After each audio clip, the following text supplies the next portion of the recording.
तो जो बार बार फिसल जाते, विकारों में गिर जाते, दुख में पड़ जाते, न चाहते हुए भी कर बैठते हैं, इन सभी शत्रुओं पर आप भारी पड़ेंगे। जानामि धर्मम न च मे प्रवृत्ति, हम धर्म तो जानते हैं कि क्या ठीक है, लेकिन उसमें चल नहीं पाते। जानामि अधर्मम, अधर्म को जानते हैं कि पाप है, अधर्म है, अधर्म का फल दुख होगा, अभी नहीं तो कभी, लेकिन फिर भी रुक नहीं पाते। तो ये विकार हमको घसीट के ले जाते हैं, चाहते हैं कि ये हो जाएगा, वो हो जाएगा, शादी हो जाएगी, बच्चे हो जाएंगे, आखिर क्या, समय खराब होगा, जिम्मेदारियां बढ़ेगी, वासनाएं बढ़ेगी, होगा। पहले ईश्वर को पाले, चाहते हैं लेकिन नहीं कर पाते हैं। हमारे में विकार है, विकार भोग ले। विकार भोग लेने से अगर विकार मिटते हो तो करोड़ों जन्मों से विकार भोग रहे हो। कौन सी योनि में पति पत्नी का व्यवहार नहीं किया होगा, कौन सी योनि में आप बच्चे नहीं बने होंगे, बाप नहीं बने होंगे, माँ नहीं बने होंगे। अगर सांप की योनि में गए होंगे तो आप सांप के बच्चे भी बने होंगे और सांप के बाप भी बने होंगे, सांप की माँ भी बने होंगे। मुर्गे की योनि में गए तो मुर्गे के बाप भी बने होंगे और माँ भी बने होंगे और कुछ भी बने होंगे। तो विकार भोग लेने से तो विकारों का प्रभाव और गहरा उतरता है। चलो अब युद्ध में जाते, शत्रुओं को मार लो, उनकी इच्छा पूरी कर लो, जान छूटे, तो आप अमर नहीं हो जाएंगे, आप तो मरते ही रहेंगे, हर योनि में से कमजोर बनते रहेंगे। तो बात रही कि पाशुपत अस्त्र शिव जी का दिया हुआ है, अर्जुन तो तुझे चलाना नहीं पड़ेगा, ऐसे ही तू शत्रुओं को भारी पड़ेगा और तेरा विजय हो जाएगा। ऐसे ही सत्संग रूपी पाशुपत अस्त्र है जो तुमको गिराने वाले विकार हैं, गिराने वाले दबाने वाले रोग हैं।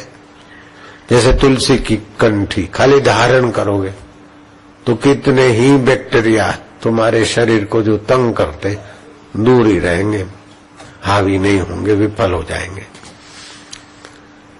तुलसी का पौधा घर में लगता तो उसकी हवा से ही कितने ही रोग के कण दूर रहते हैं। ऐसी तुलसी का रस आदि लेने से या तुलसी का उपटन आदि से, ठीक इसी प्रकार सत्संग की बात अपने जीवन में एक बार पकड़ लो। बहुत ऊंची बात है, वो बड़ी सुगम है और फायदा बिल्कुल पक्का पक्का और पक्का है। 12 साल के व्रत, उपवास, पैदल यात्रा से भी इतना फायदा शायद हो, लेकिन ये 12 दिन का विचार मात्र से 12 दिन तक इस विचार को खाली स्वीकार कर लो तो 12 साल की तपस्या से ज्यादा फायदा हो जाएगा।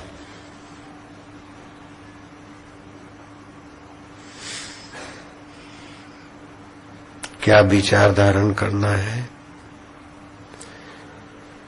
कि एक तत्व है जो सदा रहता है और दूसरा माया का हिस्सा है जो सदा बदलता रहता है। परमात्मा तत्व सदा रहता है और माया उसके इर्द गिर्द घूमने वाला तत्व है।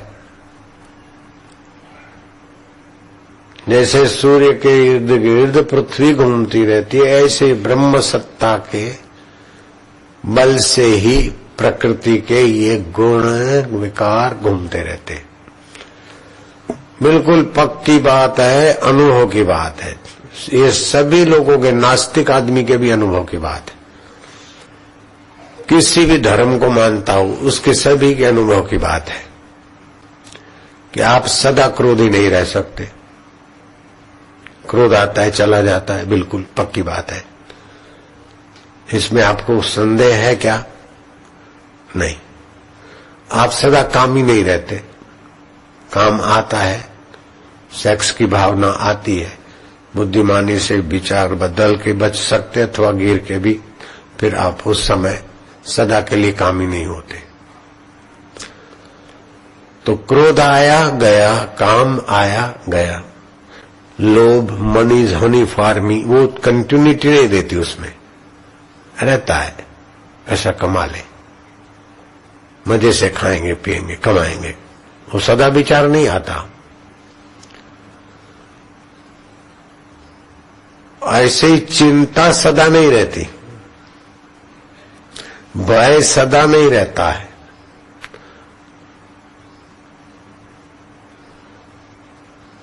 लेकिन ये आता है जाता है, तो है नहीं, आया तो पहले नहीं है ना। क्रोध के पहले क्रोध नहीं है और क्रोध के बाद क्रोध नहीं है, लेकिन उसको जानने वाला पहले था, अब भी है, बाद में रहेगा। लोभ के पहले हम है, काम के पहले हम है, चिंता के पहले हम है, चिंता के बाद भी हम है। तो हम नित्य तत्व नारायण के मधुमय वंशज हुए और ये प्रकृति के अंश आए और गए। बिल्कुल किसी भी जाति, उम्र, मजहब का हो, बिल्कुल समझ में आ जाएगा। भय आया गया, गुस्सा आया गया, चिंता आई गई, क्रोध आया गया, लेकिन वो नित्य तत्व आया गया नहीं हुआ।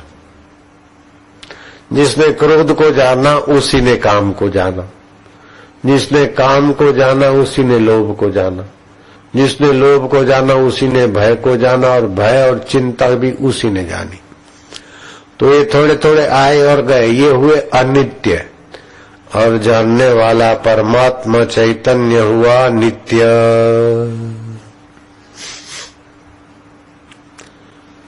घर में कौवा आया, चिड़िया आई, कुत्ता आया, बैठ गया, अरे कुतिया को भी लेके आया और अपने बाल बच्चे भी ले आया, तो घर के मालिक नहीं हो गए। ऐसे ये विकार और चिंताएं आई और थोड़ी देर बैठ गई तो भी घर के मालिक नहीं हुए। घर का मालिक तो असंगो अयम पुरुष केवल निर्गुणश्च। हमारे घर का मालिक तो असंग आत्मा चैतन्य निर्विकार नारायण है। हरि ओम ओम ओम ओम ओम ओम। हम इनको महत्व देते, अपने में मानते अथवा इनके बिना नहीं चलेगा महत्व देते, तो इनमें बहते फिसलते, मार खाते। ऐसे ये सारे विकार वो भूमाफिया है और ये आप माफिया है। वो तो भू हड़पते और ये आपको हड़पते। काम, क्रोध, लोभ, मोह, भय, शोक, चिंता ये आपको हड़पते। तो बोले भूमाफिया तो जमीन ले जाते हैं, ले नहीं जाते, यहीं पड़ी रह जाती। भूमाफिया मर जाएंगे, जमीन वहीं की वहीं रहेगी। ऐसे ही विकार आके मर जाएंगे, आप जो के जो रहते हैं। तो जो आके मर जाए उनसे आप भागे अभागे मारे जाए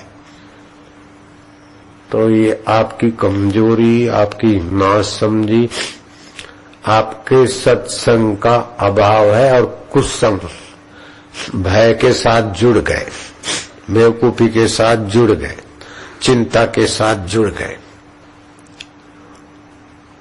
एक दूसरा उपाय है स्वास्थ्य के लिए। इसमें आप नित्य तत्व में रहने के लिए दृढ़ धारणा करो कि विकार मुझ में नहीं है, तो अब मैं विकारों में नहीं गिरूंगा। मैं अपने ईश्वरत्व को पालूंगा, जो नित्य है पहले उसको पालूंगा। पक्का इरादा करो। तो विकारों की ताकत नहीं है, लोभ की ताकत नहीं कि घसीट के ले जाए तुमको गुलाम बनाए रखे। मोह की ताकत नहीं है कि तुमको परेशानी में रगड़ता रहे। विकारों की ताकत नहीं काम की कि तुमको नोचता रहे। ये अनित्य है और मैं नित्य हूं, और मैं नित्य हूं हे नाथ, अब मैं नित्य हूं, इनमें नहीं गिरूंगा, लेकिन अपने बल से नहीं, तुम्हारी कृपा से। हे नारायण, हे हरि, ओम ओम ओम अच्युताय नारायण, हरि ओम ओम केशव, ओम ओम माधव, ओम ओम गोविंद। ये भगवान के एक एक नाम में भगवान की अपनी अपनी शक्ति, अपना ओज बल छुपा। प्राकृतिक संविधान बहुत बहुत सूक्ष्म और सर्वसमर्थ है।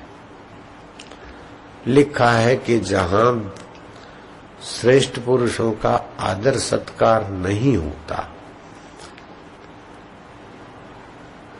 और जहां नीच पुरुषों का आदर सत्कार पूजन होता है, वहां भय शोक मृत्यु तांडव करता है। अपूजस यत्र पूजन्ते पूजा नानुस्तु पूजन्ते तत्र भय शोक मृत्यु अविष्यन्ति।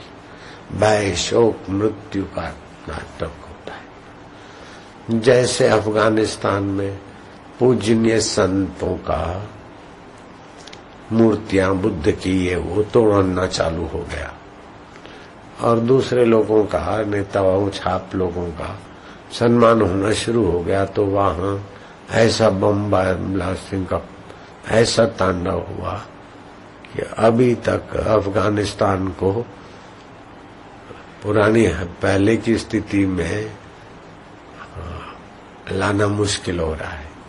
इतना विनाश हुआ, कितनी खूना खराबी हुई, कितने लोग मरे, कितने मकान। ऐसे ही पाकिस्तान में देखो, यहाँ अपने हिंदुस्तान में देखो, या और विदेशों में देखो, प्राकृतिक प्रकोप विशेष हो जाते।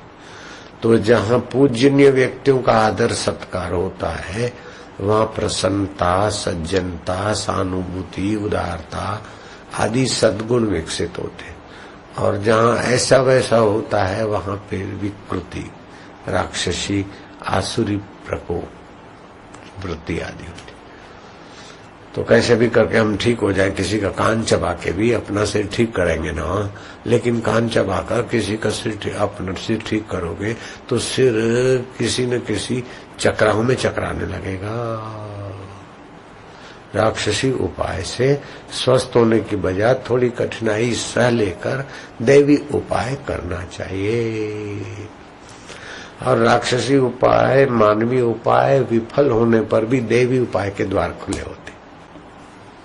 तो आरोग्य लाभ के लिए मस्तक संबंधी बीमारियां और पेट संबंधी बीमारियां ओमकार के जप से अद्भुत ढंग से मिटाई जा सकती है। और पेट की बीमारियां तो मिटे, मस्तक की बीमारियां तो मिटे, पेट का तंत्र और मस्तक का तंत्र दिव्य भी बनाया जा सकता है। तो ये देवी उपाय के आगे बुद्धि की ढिलास भी गायब हो जाती है, और निखार भी आता है, रोग भी मिटते हैं। और इस जगत में ऐसी कोई त्रिभुवन में चीज नहीं है जो भगवत कृपा या मंत्र या देवी उपाय से न पाया जा सके। यहाँ तक कि आप भगवान को भी पा सकते, देवता को भी प्रकट कर सकते। मानो कि सृष्टि में वो देव नहीं है, तो आप मंत्रिक शक्ति से उस देव को बना भी सकते। मानो ये सूर्य देव तुम्हारा बनाया हुआ नहीं है, लेकिन मंत्र शक्ति से आप अपना सूर्य बना सकते। मैंने बना के देखा, ऐसी बात नहीं है, लेकिन जिन्होंने बना के देखा है, ऐसे पुरुषों की कथा भगवान राम जी के गुरु जी कह रहे हैं, वाल्मीकि ऋषि कह रहे हैं भरद्वाज को। मानो क्या वपु चैतन्य कितना समर्थ है कि ब्राह्मण के 10 पुत्रों ने सोचा कि अपन क्या बने राजा बनते, लेकिन राजा को दूसरा राजा आके परास्त करता है। तो के बड़े राजा बनेंगे, बड़े राजा को दूसरा परास्त करता है, अथवा तो मंत्री बेईमान होते, तो अपन क्या बने। तो बोले चलो तो राजा को वरदान देने वाला अपन देवता बने। तो बोले देवता का पुण्य नष्ट होने से गिर जाता है, तो देवता भी क्या बने, तो क्या बने, तो कैसे ही मर जाए।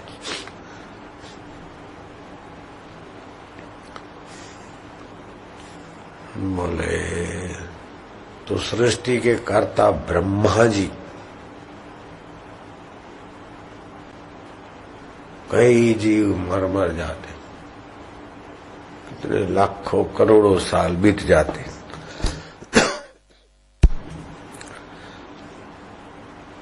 तब इंद्र का राज्य चला जाता। लेकिन ब्रह्मा जी के एक दिन में 14 इंद्र बदलते, तो इंद्र बनना भी बेकार है, तो अपन ब्रह्मा जी बनते। तो ठान लिया और जब करते करते करते वो सूक्ष्म सूक्ष्मतम इतने 1000 वर्ष उनका शरीर बना रहा, और फिर उनको पता भी नहीं चला कि उनका वह संकल्प हम ब्रह्मा जी बने और हमारी सृष्टि बने, उस संकल्प में विलय होते हैं। तो समय पाकर उनकी सृष्टि खड़ी हो गई, जैसे आपकी स्वप्न में सृष्टि खड़ी हो जाती, ऐसी उनकी अपनी सृष्टि बनी।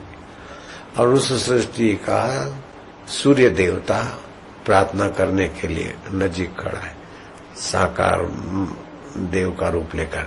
धमधमता सूर्य उसका अधिष्ठाता देव। जैसे मेरा आश्रम तो आश्रम का मैं अधिष्ठाता, मेरी कंपनी में कंपनी का अधिष्ठाता, ऐसे जो सूर्य का विग्रह है उसका अधिष्ठाता भगवान प्रार्थना करते कि तुम कौन हो। बोले आप ही की सृष्टि के बनाया मैं सूर्य हूं, और ये आपकी सृष्टि। तो उस परब्रह्म परमात्मा की सत्ता इतनी समर्थ है और बीज रूप में सबके अंदर भरपूर है कि उसका वर्णन एक जीव से तो क्या हजारों जीव से नहीं कर सकते। इतनी योग्यताओं के बीज हमारे अंदर है। जैसे वट वृक्ष की क्या योग्यता है, कोई गणितज्ञ बता नहीं सकता कि एक वट वृक्ष के बीज में से कितने वट वृक्ष बन सकते। परंपरा से बता सकता है गणित। एक वट वृक्ष का बीज है, उसको बोते चले जाओ, बीज के बीज वृक्षों के बीज, तो कितने तक वो बीज की परंपरा चलेगी बता सकता है कोई गणितज्ञ? गिन सकता है? एक वट वृक्ष बो दिया, फिर उसके फल लगे और उसके बीज हुए, फिर वो सब बीज बो दिए, फिर दूसरे वट वृक्ष वो उसके बीज बो दिए, उसके उसके उसके उसके उसके उसके उसके उसके उसके उसके, तो कितने बन सकते बोलो?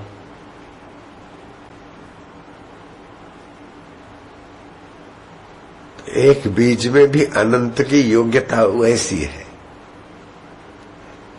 है कि नहीं है? एक बीज अनंत का सामर्थ्य अपने में संजोया हुआ है। अनंत का स्वभाव एक बीज में भी आ रहा है। तो हरि अनंत है, तो हरि की सृष्टियां भी अनंत है और अनादि अनंत है, अनंत काल से।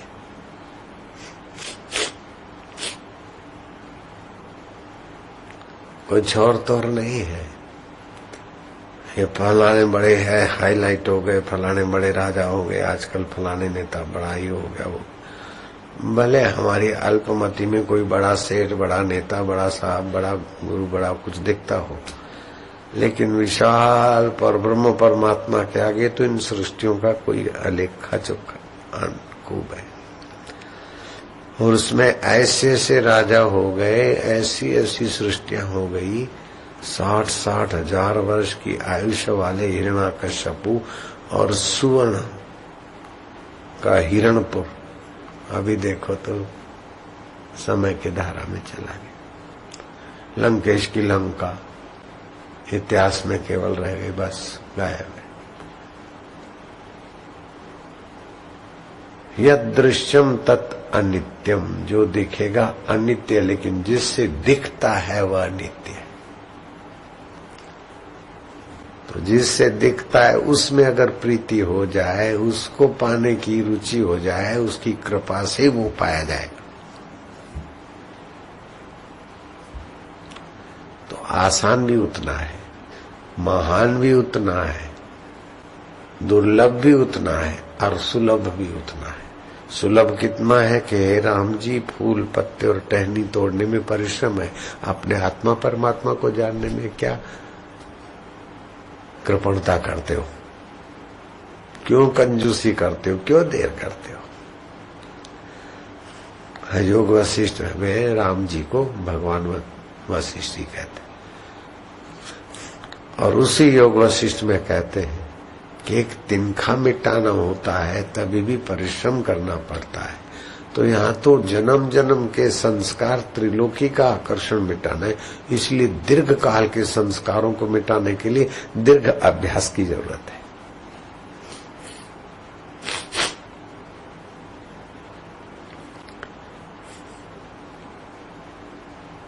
तो ये दोनों बातें, संगति जरा बैठाने में बुद्धि चाहिए। हे राम जी, फूल पत्ते टहनी तोड़ने में परिश्रम है, अपने आत्मा परमात्मा को पाने में क्या परिश्रम। और हे राम जी, जरा सा तिनखा मिटाना होता है तो भी परिश्रम करना पड़ता है। तो यहाँ तो त्रिलोकी का आकर्षण और मिटानी है, तो दीर्घ काल का अभ्यास करना पड़ेगा।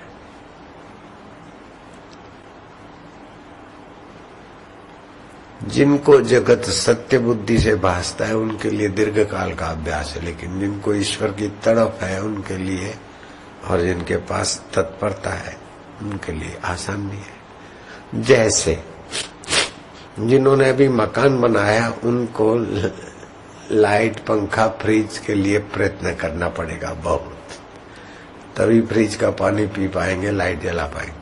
लेकिन जिनका मकान बना बनाया और फिटिंग हो गई, उनको तो खाली स्विच ऑन करना है। तो दोनों अपनी जगह पर ठीक है।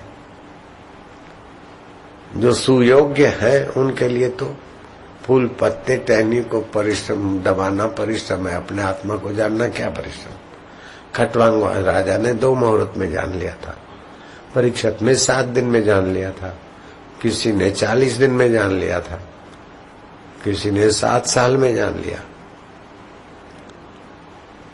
लेकिन मैं तो कहता हूं 7 जन्म भी लग जाए तो भी सौदा सस्ता है ईश्वर प्राप्ति।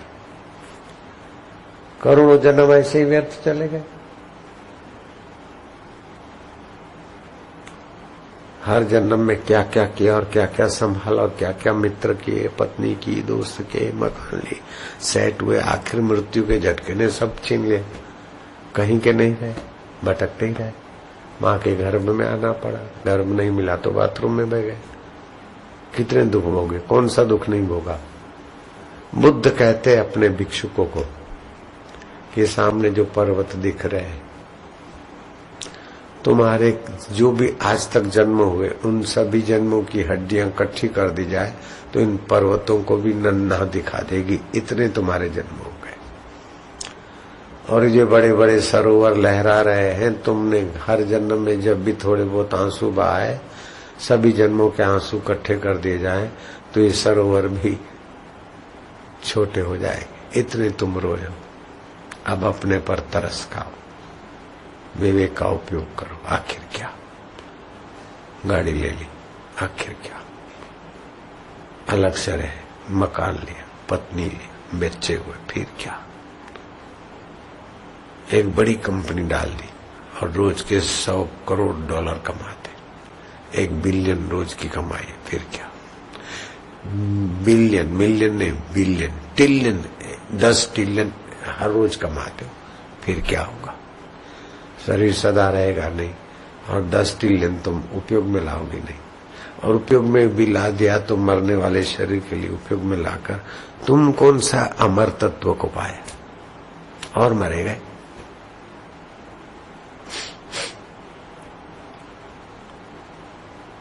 जिन्होंने अमर तत्व की यात्रा की वे तो सहज में ही तर गए। बाकी इन चीजों को पाकर जो सुखी होने में लगे वे ज्यादा दुखी होकर नरकों में सड़े, अशांत हुए, पागल हुए।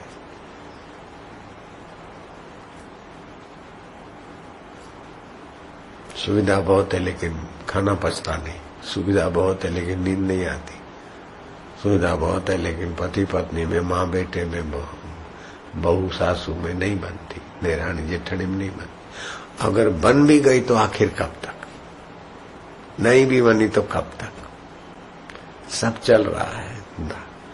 मनुष्य जीवन ऐसा है जैसे रेतीले तट पर पेड़ हो और हर लहर, हर पानी का झोंका उस रेतीले तट को काटे जा रहा है और वो पेड़ हिल रहा है। ऐसे श्वासोश्वास में इस मनुष्य जीवन रूपी पेड़ को काल हिला रहा है। कब गिरा दे कोई पता नहीं, गिराएगा जरूर, ये बात पक्की है। तो ऑफिस में जाते हो ना तो ऑफिस का फर्नीचर घर ले आने के लिए नहीं जाते हो। ऑफिस में जाते हो तो पता है कि काम करके वो फर्नीचर वहीं रखा रहेगा।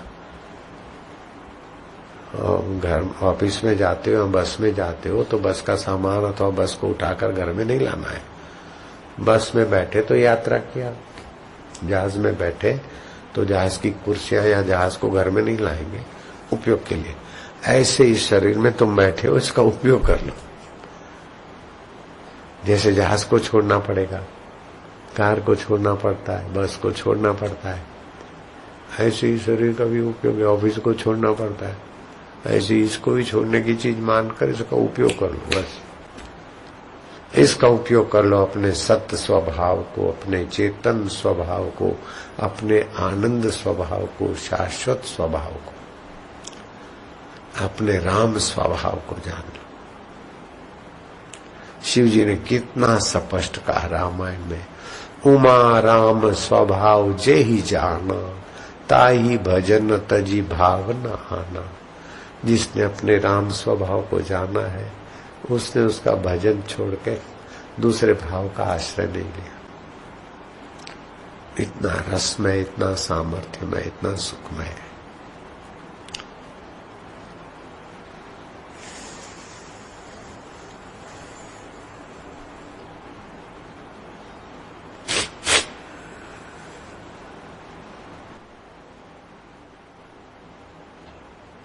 उमा राम स्वभाव जेहि जाना, ताही भजन तजी भावना आना।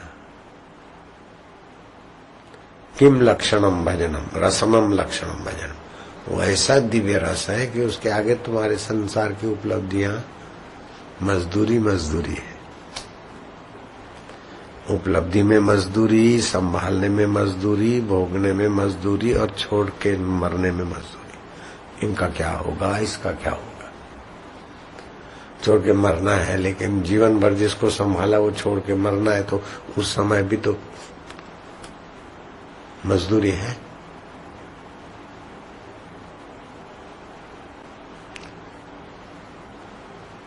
कौन सी गफलत में समय बर्बाद किए जा रहे हो।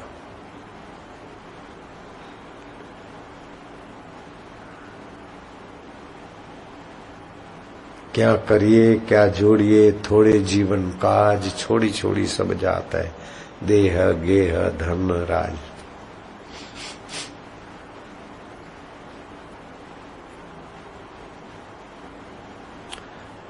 फिर ये भी नहीं करना कि हम हरिओम, बस हरिओम करते रहे और ईश्वर आ जाएगा यहाँ। इस धोखे में नहीं पड़ना। उससे कुछ विवेक जगेगा, वैराग्य जगेगा, सूझबूझ आएगी, थोड़ा रस आएगा, लेकिन तुम्हारे बल से वो मिलेगा नहीं। प्रयत्न तुम्हारा, लेकिन साथ साथ में अहंकार छोड़कर उसकी कृपा की आकांक्षा। जिससे वो वर्ण करता है उसी के हृदय में प्रकट होता है, और जो उसे चाहता है उसी को वो वर्ण करता है। जब ध्यान तो कर ले, हम चाहे दूसरी चीज तो वही मिलेगी। भगवान का भजन करते लेकिन चाहेंगे जो चीज वही देर सवेर देगा। किसी चीज की वस्तु की महत्ता जब हट जाएगी और उसकी महत्ता के सिवाय कोई महत्ता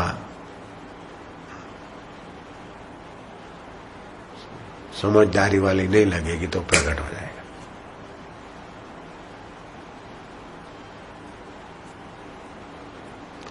हम लोग ध्यान भजन कर, लेकिन महत्ता ऐसी हल्की घुसी हुई है कि चलो साधना करेंगे प्रमोशन हो जाएगा तो वो हो जाएगा, थोड़ा सा ये हो जाएगा, फिर क्या, इतना प्रोग्रेस हो गया, बापू के पास जाए तो और भी हो जाएगा, हो गया, फिर क्या, होगा कि नहीं, होगा कि नहीं, अथवा उतनी जितना चाहिए साधन भजन श्रद्धा सेवा उतना तो ही है, तो नहीं भी होगा। और जितना करना चाहिए उतना कर लेते हो श्रद्धा भक्ति से तो हो भी जाएगा। नहीं हुआ तो भी नहीं हुआ, और हुआ तो भी नहीं में बदलेगा।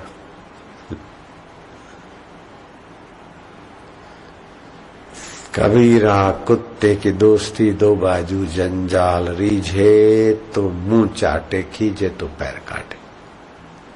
संसार ऐसा है विषय विकार, अगर मिल भी गए तो विकारी बनाकर खोखला हो गए, नहीं मिले तो तड़पाते रहेंगे कि मेरे पास तो हाउस नहीं है, मेरे पास बेटा नहीं, मेरे पास ये नहीं, मेरे पास। अरे विश्वनीयता मूर्ख तेरे साथ बैठा उसके लिए तो सोच, लेकिन बुद्धि मारी हुई है। जो नहीं होने होकर भी मिटने वाला है उसके लिए रो रहा है, और जो कभी मिटने वाला नहीं उसके लिए भूख नहीं, तड़प नहीं। यही है भगवान की माया। देवी हेषा गुणमयी मम माया दुरत्यया, दुस्तर है माया, लेकिन जो मुझे ही चाहते इमाम प्रपद्यन्ते माया में ताम तरंती थी, तो उतर जाते जो मुझे प्रपन्न होते।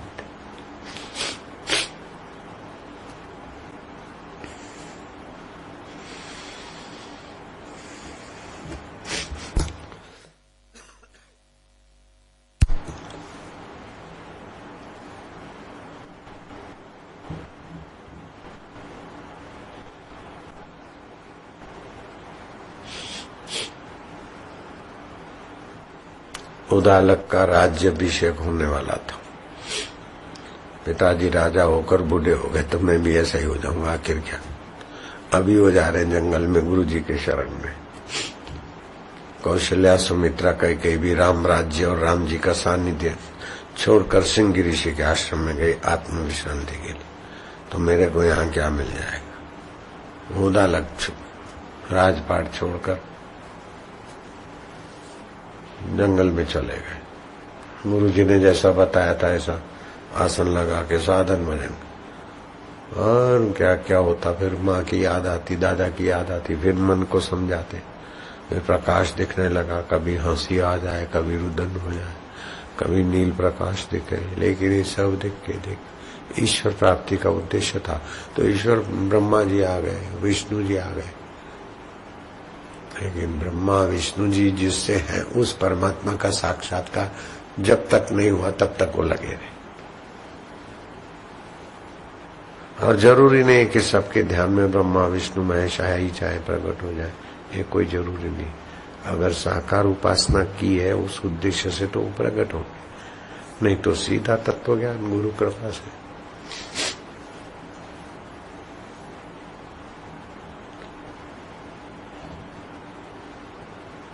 ईश्वर प्राप्ति नहीं करें, खाली डिग्री मिल जाए, सर्विस मिल जाए तो चल जाएगा ना? हाँ, नहीं चलेगा। सर्विस मिले, प्रमोशन हो जाए तो चलेगा। बड़ा बिजनेस मिल जाए तो नहीं चलेगा। तुमको नेता बना दे, मिनिस्टर बना दे, फिर हाँ, तो कैसे चलेगा फिर? साक्षात्कार नहीं किया तो नहीं चलेगा है? ईश्वर प्राप्ति नहीं की तो नहीं चलेगा है? तो सब लोगों को इतना चल रहा है।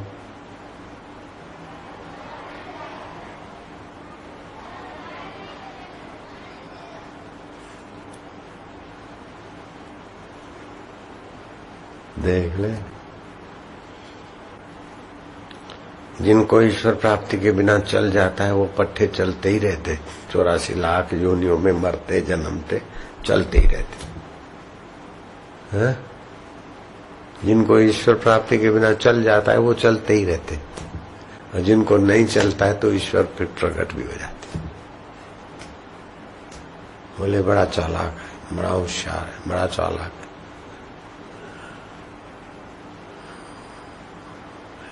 चलता पुर्जा है तो बिल्कुल ठीक है, ये पुर्जा चलता ही रहेगा। 84 लाख माताओं के गर्भों में पुर्जे चलते ही रहेंगे, कई मशीनों में फिट हो जाता है, पुर्जा चलता ही रहेगा। माता के गर्भों में पिताओं के शरीर में पुर्जा चलता ही रहेगा।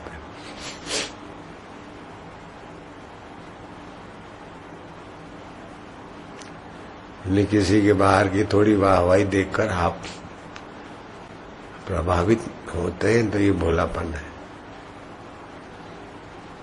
ये बड़ा सेठ हो गया, ये बड़ा नेता हो गया, ये बड़ा ये हो गया, लेकिन कब तक? हिरण्यकश्यप को राज्य नहीं रहा, लंकेश की लंका नहीं रही, सौरभ नगर नहीं रहा, शाल्व राजा का शाल्व नगर नहीं रहा, जहाज में अपना नगर कृष्ण से मार गिराया, तो कृष्ण की द्वारिका कहाँ रही? लो,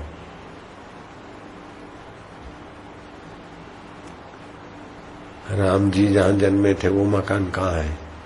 ये तो बाद में खड़े कर दिए गए। और राम सेतु का ये सब चल रहा है, बाकी सब चला चली वाली प्रकृति को कोई थाम के रखे सदा संभव ही नहीं है।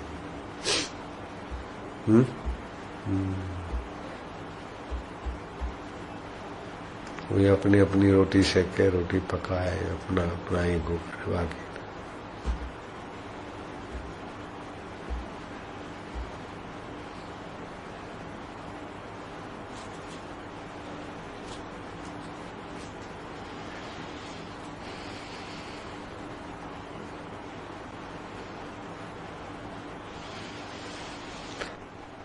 ओम ओम ओम ओम नारायण नारायण नारायण नारायण नारायण।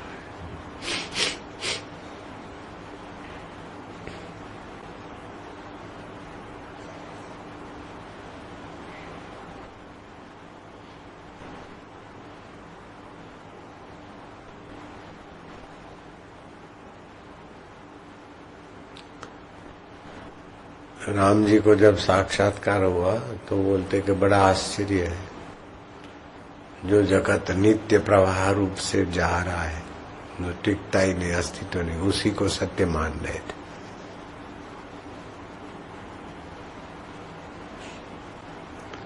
और वशिष्ठ जी उपदेश देते देते, राम जी शत्रु आए तो सूरमा होकर युद्ध करो, राजधर्म पालो, लेकिन हृदय से शिला की नाई, निसंकल्प निर्वासनी करो, जगत की वासना जब तप करते हैं, लेकिन जगत की सत्यता घुसी और वासना घुसी, इसलिए वो जब तप उसी में खर्च हो जाता, फंसे रहते हैं। अगर जगत की सत्यता हट जाए, वासना हट जाए, ईश्वर की सत्यता का साक्षात्कार की तरफ लग जाए तो वो सत्यता हट जाएगी, ईश्वर प्रकट हो जाए। उनके लिए फूल पत्ती टहनी तोड़ना कठिन है, ईश्वर को पाना आसान, लेकिन जिनको जगत की सत्यता घुसी है उनके लिए बड़ा परिश्रम करना पड़ता है। गर्दन यूं करके प्राणायाम करो ताकि बुद्धि का कार्यालय स्वच्छ हो, यूं दबा के प्राणायाम करो ताकि स्मृति शुद्ध हो, दाएं बाएं करो ताकि स्वास्थ्य ठीक रहे। फिर जब बढ़ाओ तो 100 गुना प्रभावशाली प्राणायाम बने। अकेले श्वास लेने से केवल फेफड़ों की कसरत होती, लेकिन सगर्भा प्राणायाम करने से 100 गुना लाभ होता है। ऐसे 10 करे तो बस, रोज 10 करे।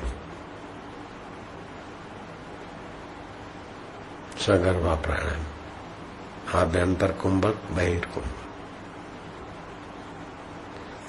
क्या करे, कमाना भी है, खाना भी है, जरा ठीक ठाक रहे। वो करो वो करो, ठीक है। कौशल्या राम राज्य छोड़कर श्रृंगी ऋषि के आश्रम में जाते। कितनी बुद्धिमत्ता है, कितना विवेक है, ईश्वर प्राप्ति का महत्व कितना है।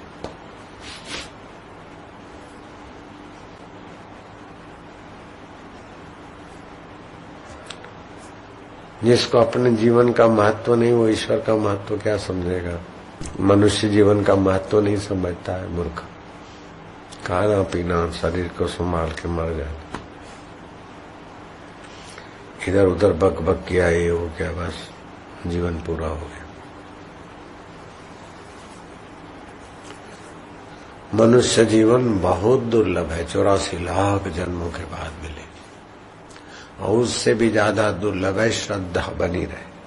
उससे भी ज्यादा दुर्लभ है कि सत्संग मिले, और सत्संग में भी ब्रह्म ज्ञान का सत्संग मिले, और वो भी फिर अपने गुरुदेव करते हो तो कहना ही क्या। ब्रह्म ज्ञान का सत्संग कोई विद्वान करते हो तो केवल ब्रह्म ज्ञान के शास्त्र का है, लेकिन गुरुदेव अनुभवी महापुरुष करते हो तो फिर कहना क्या। और वो अगर नहीं पचता है तो फिर खुदा हाफिज, फिर अल्लाह रहम करे। ये मोनसों पर ईश्वर दया राखे, वैली तक एमनु मन ऊंचू लागे। हमारे हृदय में किसी के बुरे की भावना नहीं रहती, नहीं बुरा चाहते, न बुरा सोचते, न बुरा चाहते। नारायण हरि, नारायण हरि, नारायण हरि।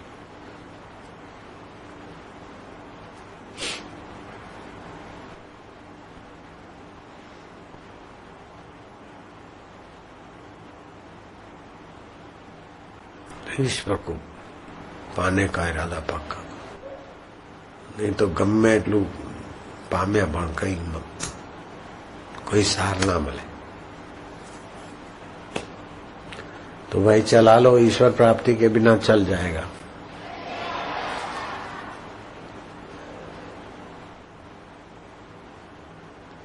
खूब खाओ पियो, मजा करो। वैसे इधर ठीक है, खुश हो, खाना पीना ठीक मिलता है, पढ़ाई वढ़ाई ठीक होती है, सुबह घूमना होता है, ठीक है। खुश हो, बाल बच्चे खुश हैं, बाल बच्चे खुश नहीं है, दुखी हैं, है ही नहीं। हो जाए तो अच्छा है, नहीं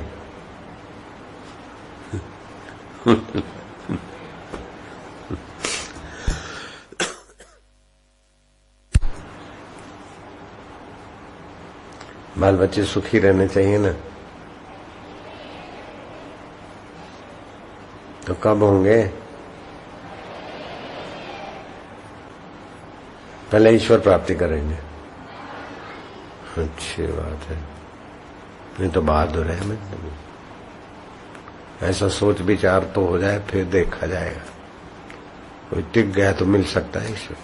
हे राम जी, बाल्यकाल में निर्दोष हृदय होता है।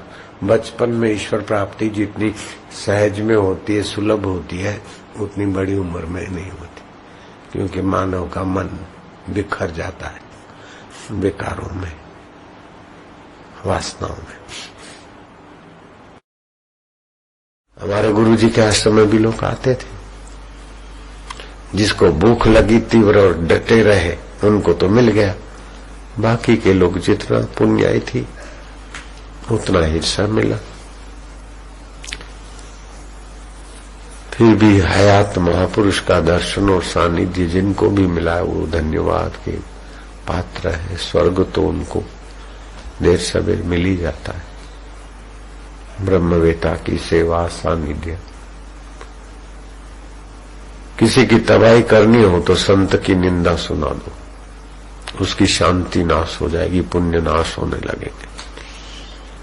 और किसी का कल्याण करना हो तो भगवान और संत के प्रति श्रद्धा और भक्ति बढ़ा दो, दुख चिंता और पाप नाश शुरू हो जाएगा।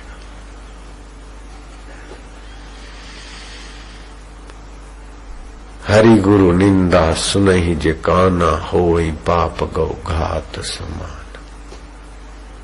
ये सुनते हैं बोलते हैं फिर भी पापात्मा निंदा के बिना, निंदा सुने बिना नहीं रहते। ये कलयुग की बलिहारी। हमको भगवान ने बचाया। हमारे गुरु जी के हम दर्शन शरणों में जा रहे थे तो एक गुरु जी के आश्रम के पास में एक था, बड़ा प्रसिद्ध साधु था। गुरु जी तो आ जाएंगे कल आएंगे, हम झांकते रहते थे। वो तो वहां था तो हम गए दर्शन करने को। तो उसने मेरा ऐसा कुछ देखा होगा, जो भी मेरे लिए पूरियां बनवाई उस साधु की। बड़ा प्रसिद्ध साधु था और मेरे साथ गपशप लगाने लगे। बात बात में पूरियां बन गई, हमने खाई। फिर बोले जरा तो वचन सुना दो अपने भक्तों के बीच। तो मेरे को तो बड़ा वैराग्य था और घर में गीता पढ़ता था, तो गीता के 6 अध्याय का श्लोक बता दिया। तो बोलते बोलते मेरा तो हृदय भाव से भर गया। वाह वाह ब्रह्मचारी, कहाँ रहते हो? तो मैंने बताया गुरु जी का। अच्छा अच्छा, वो सफेद कपड़े वाले। बस उसके चेहरे पर हमने हमारे गुरुदेव जिनको हमने मन से माना था उनके प्रति श्रद्धा नहीं देखी, तो दोबारा मैंने उसका मुंह नहीं देखा। मिलना तो क्या, बात तो क्या करना। दोबारा उस बड़े महाराज थे, नाम नहीं लूंगा क्यों किसी की बदनामी हो, मैंने मुंह नहीं देखा उनका। हमने जिनको गुरु माना है, जिनके लिए हमने सिर झुकाया है, उनकी निंदा हम सुने तो हम तो कुत्ते से भी गए बीते हैं। कुत्ता भी स्वामी का वफादार होता है। हम बेवफाई क्यों करेंगे हमारे गुरुदेव के प्रति? फिर आश्रम में रहे तो आश्रम में तो कई लोग आते, किस्म किस्म के आते, तो कैसा भी विपरीत व्यवहार होता है। और गुरु जी को कुछ का कुछ सुना देते थे लोग, तो गुरु जी की डांट भी पड़ जाती थी। तभी भी हमने कभी पीछे मुड़कर देखने का नहीं सोचा। तो गुरु जी की कृपा ने क्या कमी रखी है बोलो? अगर पीछे भाग के आ जाते, डांट पड़ती, तो हमारे पास तो सब कुछ था। तुम लोगों को तो अभी घर जाओगे तो क्या क्या करना पड़ेगा। हम तो हफ्ते में 1 दिन रहते घर पे, साधन भजन करें। हफ्ते में 1 दिन 2 घंटे दुकान पे जाए, बाकी भाई बोले मैं सब संभाल लूंगा। छोटी सी दुकान, बाकी गोदाम में ही धंधा, गाड़ियां उतरती और परवारी भरी जाती। 1 दिन में 10 से 15 तोला सोना खरीद के रख लेते, फिर पैसे का जो भी करना होगा। वो कहाँ गया, मरो जाओ, बेच खाया, क्या किया मरो जाओ।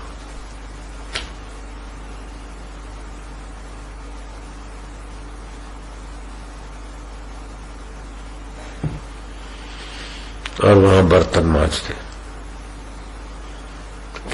किताब पढ़ते, सत्संग का, चिट्ठी लिखते, गुरुजी लिखवाते उत्तर, सब्जियां ले आते थे और फिर अपना साधना भी करते थे। और जो मुख्य गुरु भाई था, गुरु जी का अंगत सेवा करता था, तो वो देखता था कि आगे आ जाएगा तो मेरा अधिकार चला जाएगा, तो सारे लोगों को अपने पक्ष में मैं अकेला और पूरे आश्रमवासी और वो एक तरफ। फिर भी हम डटे रहे। मेरे को भगाने वाले कितने कितने आए, भाग गए। आखिरी समय गुरुदेव ने मेरे गोद में इस श्वास विलय किए, आखिरी समय पालनपुर।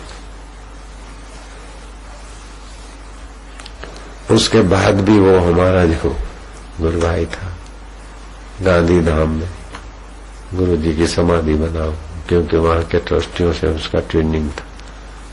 और फिर गुरु जी का शरीर शांत हुआ तो गुरु जी के जैसे कपड़े सिला के रखे थे वैसे पहन के बैठ गया गादी। अपने आप पेट में दुखा और अपने आप इलाज किया, नीमा बेनीमा, और मर गया। मेरी उम्र का था, उसको मरे हुए भी 30 साल हो गए।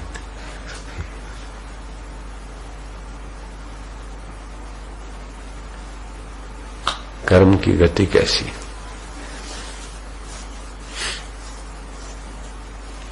गुरु जी का शरीर नहीं रहा, फिर भी थोड़ा जो कपट किया तो उस कपट का बदला उसने अपने आप को ही दे दिया।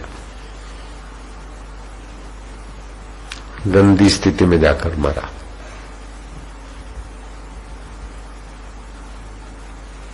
शुद्धिकरण नहीं, एनिमा लिया, ये क्या, एनिमा में मरा। शरीर नीचे के अंगों से प्राण गए।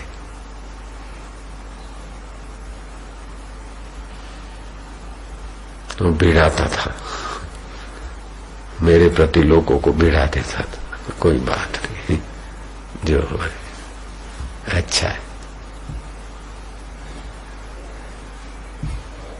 आप ईश्वर के रास्ते चलते और कष्ट सहते तो तपस्या हो जाती, वो कष्ट ही नहीं है।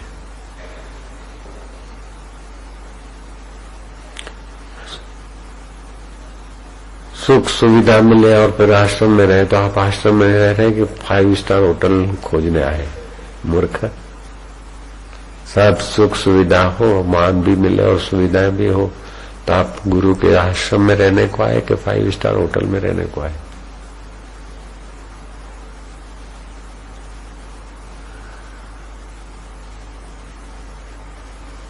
ईश्वर को पाना है तो सुविधा भी प्रसाद है, असुविधा भी प्रसाद है। मान भी प्रसाद है, अपमान भी प्रसाद है। ठीक है। मान मिले तो गुरु जी की कृपा है, अपमान मिले तो अपनी गलती निकालना है। ईश्वर प्राप्ति जल्दी हो जाए। ईश्वर प्राप्ति के बिना जिनको चलता है वे तो चलते ही रहते, 84 लाख योनियों में माता के गर्भ में भटकते ही रहते। कभी कुत्ता बन के चलते, कभी घोड़ा बन के चलते, कभी गधा बन के चलते, कभी कीड़ा बन के चलते, मकोड़ा बन के चलते, चलते ही रहते। ईश्वर प्राप्ति के बिना जिनको चल जाता है वो चलते ही रहते फिर, और जिनको नहीं चलता ईश्वर प्राप्ति के बिना उनकी तो ईश्वर सच्चे हृदय की बात होती है तो फिर प्रकट भी हो जाता। ठीक है।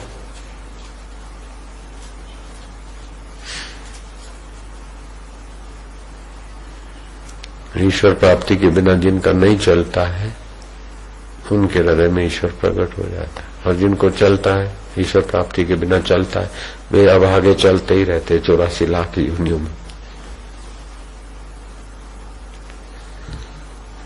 बिनु सत्संग न हरि कथा, ते बिनु मोह न भाग, मोह गए बिनु राम पद, होई न दृढ़ अनुराग।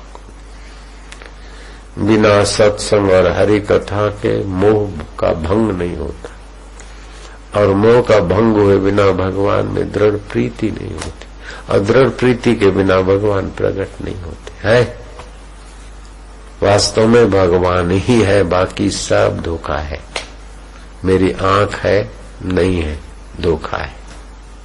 मेरा हाथ है, दिखता है, लेकिन धोखा है।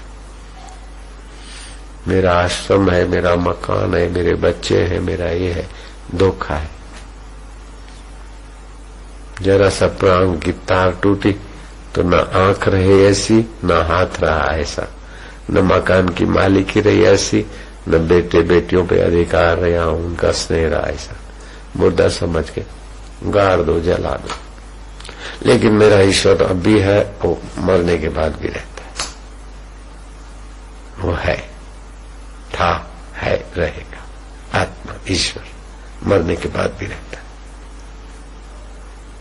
मरने के बाद पत्नी साथ में नहीं चलती, पापा भी नहीं चलेगा। नो विथ मम्मी, एक विथ गॉड। भगवान चलते, वो अभी भी है, उनको पाना है बस।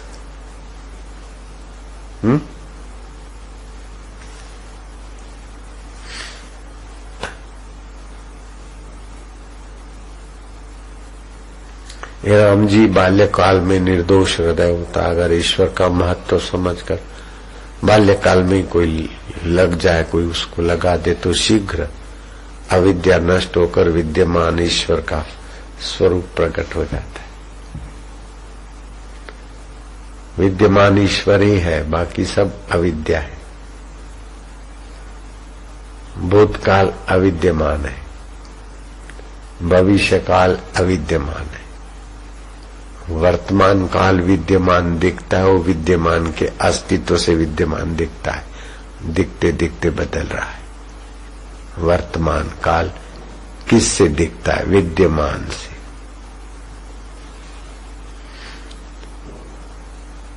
और वो विद्यमान केवल हृदय में तो अनुभव होता है, बाकी तो पूरे नख से शिखा तक विद्यमान ही रहता है। मन में इंद्रिया लीन होती है, इंद्रिया मन में लीन होती है, मन बुद्धि में लीन होता है, सब सो जाते, लेकिन विद्यमान का अस्तित्व शिखा से पैर तक विद्यमान ही रहता है।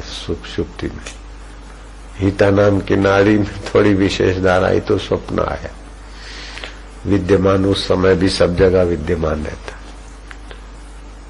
फिर स्वप्न टूटा और जागृत आई, तभी भी विद्यमान। अभी सत्संग सुन रहे तो उस विद्यमान की सत्ता से सुन रहे, और बोल रहे तो विद्यमान परमेश्वर की सत्ता से।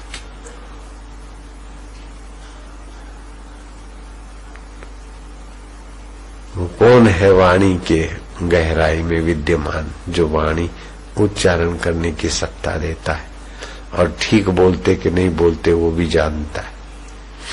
वो कौन है जो आंखों को देखने की सत्ता देता है? वो कौन सा पुरुष है? आंख ठीक देखती कि नहीं देखती उसको मन दे दिया, और मन हमारा ठीक है कि नहीं है उसको कौन जानता है? बस इतना नजीक है। सो साहेब सद सदा हजूरे, अंधा जानता को दूरे।